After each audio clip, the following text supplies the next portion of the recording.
wabarakatuh. Kita teruskan pembelajaran kita pada hari ini, iaitu pada hari ini kita masuk bab 4, iaitu era peralihan kuasa British di negara kita. 4.1 British Military Administration atau BMA. British Military Administration atau BMA ataupun dalam bahasa Melayu pentadbiran tentera British. Jadi pada tajuk ni, dalam tajuk ni pelajar akan mempelajari latar belakang BMA, tujuan BMA, tindakan BMA dan keberkesanan tindakan BMA. Okey, ini adalah gambar menunjukkan rakyat Tanah Melayu berkumpul untuk menyambut kedatangan tentera British di Kuala Lumpur pada September 1945 selepas kekalahan tentera Jepun. Jadi British datang semula ke Tanah Melayu. Tentera British disambut oleh penduduk Tanah Melayu. British Military Administration atau pentadbiran tentera British, bilakah bermulanya BMA di Tanah Melayu ni? Iaitu pada 12 September setelah kekalahan tentera Jepun di Tanah Melayu, 12 September 1945. Tempoh tamat BMA 1 April 1946, iaitu apabila British memperkenalkan pentadbiran Malayan Union untuk menggantikan BMA. Maksud BMA ialah pentadbiran tentera.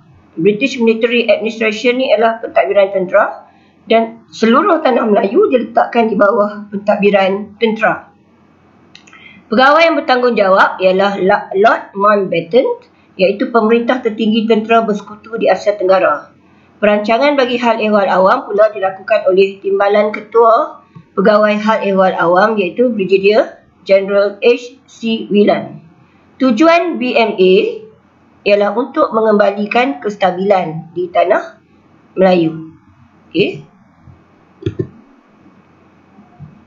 Tujuan BMA mengembalikan kestabilan dan keamanan di Tanah Melayu.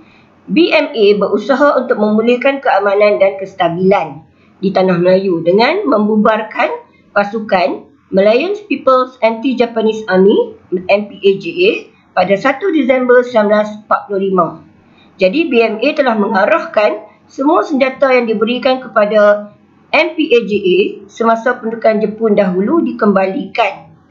Ingat lagi, pada masa tersebut MPAJA dibekalkan senjata oleh tentera British untuk menentang Jepun. Tapi BMA gagal mengumpulkan semula senjata tersebut. BMA gagal membantras kegiatan jenayah, keganasan, kongsi gelap dan masalah ketegangan kaum yang berlaku pada masa tersebut.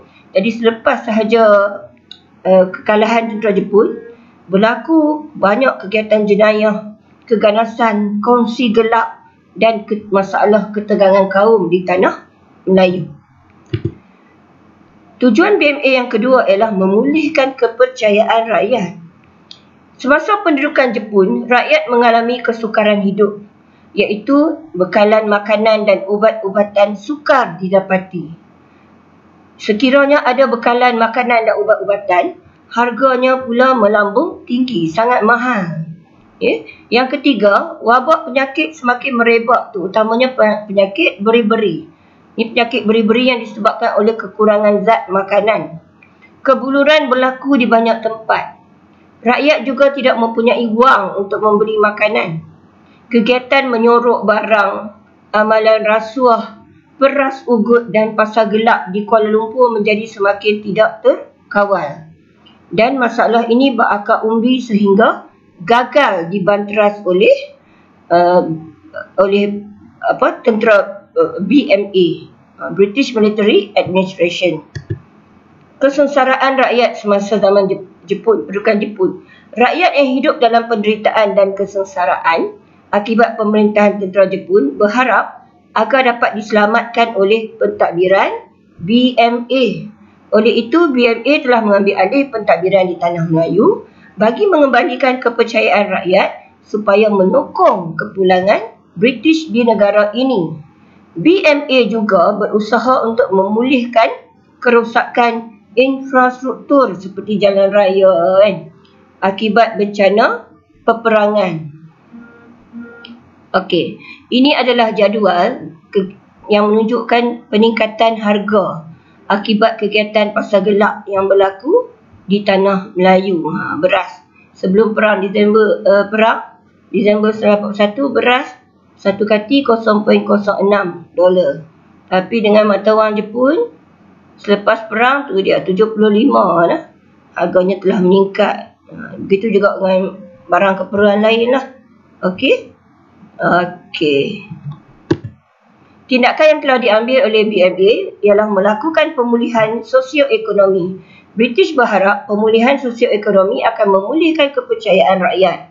BMA berusaha memulihkan ladang getah, lombong biji timah serta membaiki prasarana dan kemudahan kesihatan yang dimusnahkan tentera Jepun. Namun begitu, BMA menghadapi kesukaran untuk membawa masuk jentera, alat ganti, mesin dan teknologi yang menyebabkan ekonomi sukar untuk dipulihkan. British Military Administration telah berusaha untuk memulihkan kekacauan. Rakyat hampa dengan ketidakupayaan BMA menangani masalah yang dihadapi mereka. Kegagalan BMA memberikan kesan peringatan, iktibar kepada kita supaya sentiasa bersikap waspada dan tidak mudah mempercayai kuasa asing. Ini maksudnya terlalu bergantung kepada kuasa asing. Hal ini jelas berlaku apabila BMA gagal melaksanakan tugasnya ketika penduduk tempatan mengharapkan bantuan. Okey, jadi ini latihan untuk hari ini, iaitu soalan struktur. Apakah British Military Administration? 2 markah. Okey. Kemudian, jelaskan tindakan British Military Administration untuk memulihkan keamanan dan kestabilan tanah Melayu. 4 markah. Pada pandangan anda, mengapakah British Military Administration gagal dalam usaha mereka? Ini soalan kemahiran berfikir aras tinggi. Jadi pelajar perlu bagi idea sendirilah. Mengapa gagal, dan termasuk boleh terdapat juga jawapan ini dalam buku teks. Boleh cari. Okey, jadi sekian saja pengajaran cikgu untuk hari ini. Okay, jadi selamat belajar dan tolong jawab soalan latihan yang cikgu berikan sebentar tadi. Sekian, terima kasih.